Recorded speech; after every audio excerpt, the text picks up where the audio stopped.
Huawei's deep connections with China's military, indictments in GE intellectual property theft, and an arresting slap.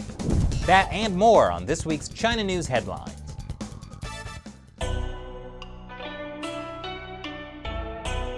This is China Uncensored, I'm Chris Chappell. This week's China News Headlines. Huawei. It's a Chinese telecom company that wants you to know it poses no security risk because it totally has no connections to the Chinese Communist Party. Well, it turns out Huawei may actually be partly funded by the Chinese Communist military. A source speaking to the British newspaper The Times said the CIA accused Huawei of receiving funding from China's National Security Commission, the People's Liberation Army, and a third branch of the Chinese State Intelligence Network. Okay, just because Huawei may be funded by the Chinese Communist Party's state security apparatus doesn't mean you should be worried they're building a backdoor into your phones or 5G networks so the Chinese military can sneak in. It just might make you want to think twice about using Huawei equipment. Huawei, of course, has denied all the accusations, saying the company does not comment on unsubstantiated allegations backed up by zero evidence from anonymous sources. But it really can't help that just last week, this academic paper looking at publicly available records concluded Huawei may be deemed effectively state-owned. So, how much control could the Communist Party really have over Huawei? Let's just say it's the party's way or the Huawei. Wait, no, it's both. They're the same way. Two Chinese men have been indicted for stealing trade secrets from the American conglomerate GE. Now China will know the secret to GE's success. Well, maybe not. One of the men is a former engineer at GE. He was charged last August, but the latest unsealed indictment gave us more details, that the alleged theft was conducted to benefit China and that the Chinese regime provided financial and other support to the Chinese companies that received the stolen information. The two men are uncle and nephew. It's a family affair.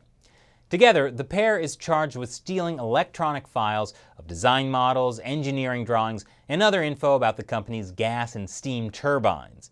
Then, they allegedly coordinated with Chinese government officials to enter into research agreements with Chinese state-owned institutions to develop turbine technologies.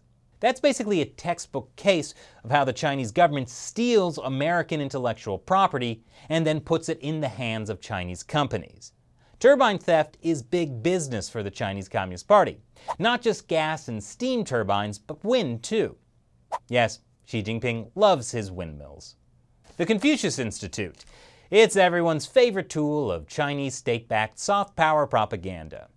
The Confucius Institute is a free Chinese language program paid for by the Chinese state and set up in schools across America and around the world. You'll learn useful Chinese phrases like Taiwan is part of China's sacred territory, and you won't learn unuseful phrases like Tiananmen Square Massacre.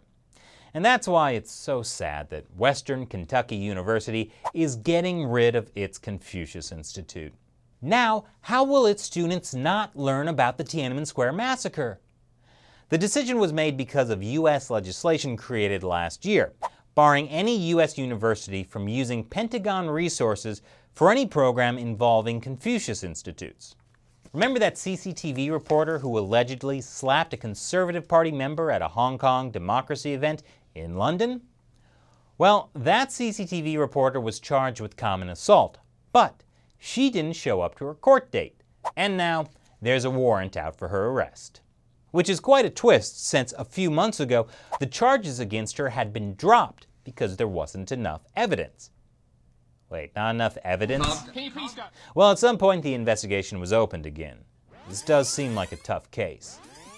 Only a mind like Sherlock Holmes could sort it out. Taiwan is working to create a blacklist of certain tech companies and ban them from building critical infrastructure, things like water and energy supply, communications, as well as government webcams, servers, and computer software.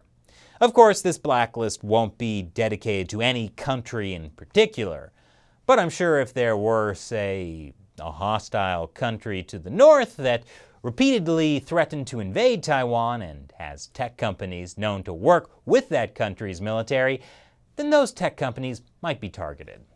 Speaking of the military, What about all those elderly Chinese soldiers who served their country? Well, the higher-ups want to make sure Chinese veterans don't disturb social order, such as by asking for the retirement benefits they were promised, or by protesting when they don't get them, or by protesting about how the police beat up the previous group of veterans for protesting. That's why Chinese courts have imposed heavy sentences on a group of veterans in eastern China. 18 of them have been sentenced to between 2 and 6 years in prison for disturbing the social order, intentional assault, or the crime of preventing officials from performing their duties. There's no way the Communist Party going after its own soldiers will ever come back to bite them. And finally, think your student loan debts are bad? At least you didn't borrow from a loan shark. Probably. Because one Chinese student did borrow from loan sharks. He borrowed about $1,000, and in a year, it ballooned to almost $450,000. Graduates in China often struggle to make ends meet. There's a lot of graduates, but not a lot of jobs. That makes loans hard to pay back. Plus, a lot of these loan sharks put on a good show of being legitimate lenders. So, for the first time ever, I actually feel better about my student loan debt. Slightly. And that's it for this week's China News Headlines. Now, it's time for me to answer a question from one of you, a fan who supports China Uncensored with $1 or more per episode by contributing through Patreon. Charles Walter Brooke asks, Chris, what are the percentages of times you are wearing dress pants versus just shorts, jeans, or whatever while you're filming the episodes?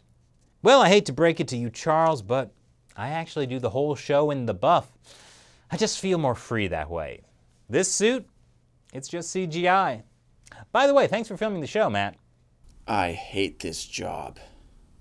And thank you to all my 50-cent Army soldiers who support China Uncensored. It's only because of your support that we've been able to cover topics that most other media don't want to, because they prefer to get advertising dollars rather than criticize the Chinese Communist Party. Once again, I'm Chris Chappell. See you next time.